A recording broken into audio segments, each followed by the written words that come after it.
Okay, hello. This will hopefully be a short showcase slash proof of concept video for the combination mercenary carry guardian aurabot build that I have set up here. When 3.26 was announced, I think a lot of support enjoyers were wondering if this means we can just simply play by ourselves now. And the answer to that in this specific setup, at least, is yes, with an asterisk. That asterisk being Headhunter. I farmed for the entire first week of the league to afford this using my EA Ballista Elementalist. Shout out to Pulsaron for that build. And the build was overall inspired by the clip I saw from Pox, where his mercenary got a bunch of shrines and was blasting everything, and also a short video that Ziz made about leveling with a certain mercenary setup. So the build decisions that I've made here are largely revolving around the free elemental damage that you get from these relics from this Ascendancy node. This gives you all 3 damage auras for free. Certainly not at a strength that a normal aurabot would give you, but this allows you to focus on defenses everywhere else. So the mercenary is kind of built around that with the double corruption here. The other rolls on the wand aren't great, could definitely be better. The sacrificial heart is decently rolled, plus the anoint gets adrenaline from the death's rush. The flat provided by the boots, which may become tailwind boots in the future. The armor and helmet are just life and res, and of course the soul eater stacks given by the ring and gloves combination. I don't know if the shield is necessary because of the precision that I have on generosity. Their kinetic bolt also does not have multiple projectiles, but it does have pierce. I don't know if that's necessary. I don't know if it's better, but it is what it is.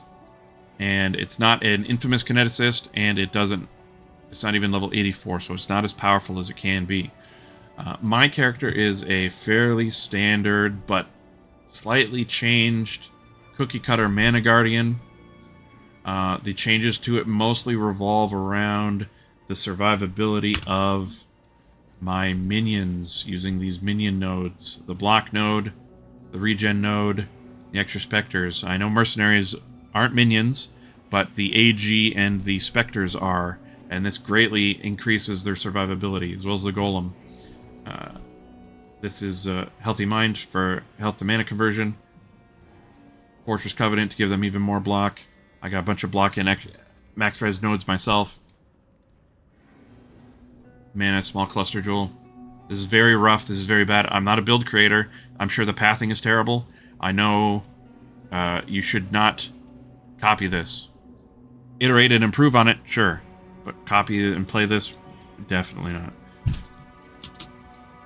My Atlas trait is Harbinger, Scarab drops, map mod effects, and shrines, because the merc gets your shrines, and when you click a shrine, you get 2 of them. I'm using Harbinger Scarabs. I'll go over the skills, gems, and auras real quick. I have Ancestral Call and Generosity in the Sign of the Sin Eater, which applies to the level 30 smite that it gives you, which obviously gives a bunch of flat lightning, and applies to Precision. It's also in that 3-link. Molten Shell, caster damage taken. Stone Golem, Tempest Shield. Flame Link. Now, because you're CI, they don't get the fire damage bonus equal to 5% of your max life, but it does give a bunch of flat fire, and I have not found a reason to run Soul Link for the damage reduction yet. Maybe if I expand this to T17s, I will, but for now, that's what I got. Vitality, Purity of Elements. This 4-link is Minion Life, Specters, Meat Shield, Animate Guardian. This is Automation and Convocation, which does very good at keeping everything alive, especially that everything's qualitied. Arcanist Brand, Flame Wall, and Elemental Weakness. Discipline, Vol Discipline. Here I've got Clarity, Skitterbots, and Flame Dash. I've got Enlighten by itself. It's just a gem that I'm leveling. It doesn't fit into the build at all. The 3 specters that I have are the Perfect Guardian for Determination, the Perfect Spirit of Fortune for Permanent Wrath and Lucky Lightning hits, and then the Perfect Warlord for Onslaught. The AG just has Kingmaker and Learcast, literally no armor, boots, or gloves, or anything else. I'm running a Stone Golem just for personal defense and regen, Skitterbots, and we're going to basically just run through a random 8 mod T16 using all Harbinger Scarabs, Harbinger on the map device.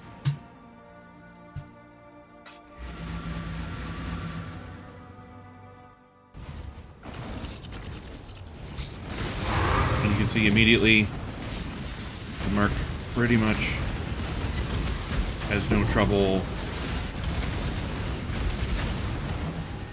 with anything.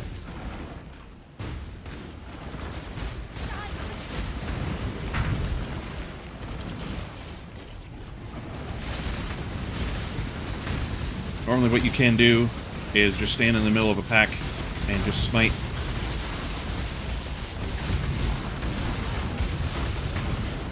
The sign of the Sin Eater, the level 30 smite plus generosity adds a significant amount of lightning damage to them, and the perfect Spirit of Fortune makes that even better. So of course, being a Harbinger map can really only go so fast, and I'm certainly not going to win any speed competitions, but you can see right now my hands are off the mouse and keyboard, and the Merc's just sitting there blasting away. You can make this go faster by smiting, by linking, by flasking, by using Arcanist Brand with Flame Wall. There's a lot of things that you can do to make it go faster. But if it's a non-Harbinger pack, you can just run through it and your Merc will attack once, kill everything, and then teleport to you when you get to the next pack.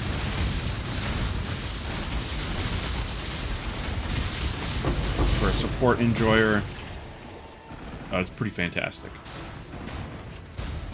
The boss, you can see, as long as they have a couple of auras from Headhunter, the boss is largely no problem. I mean, nothing else is doing damage to them. You can essentially just blast through your map and get everything. I do hope to scale this into T17s. I don't know if anybody has. I haven't searched for any videos or any builds of anyone doing this to that level.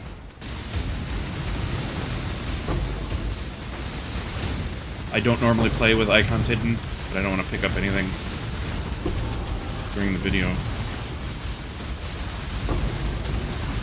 because it's a grievance that I have when I watch other people's videos. So list your minor grievances with my playstyle below.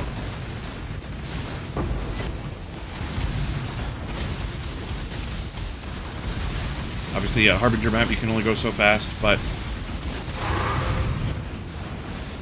I mean, the Merc's going out of his gourd right now.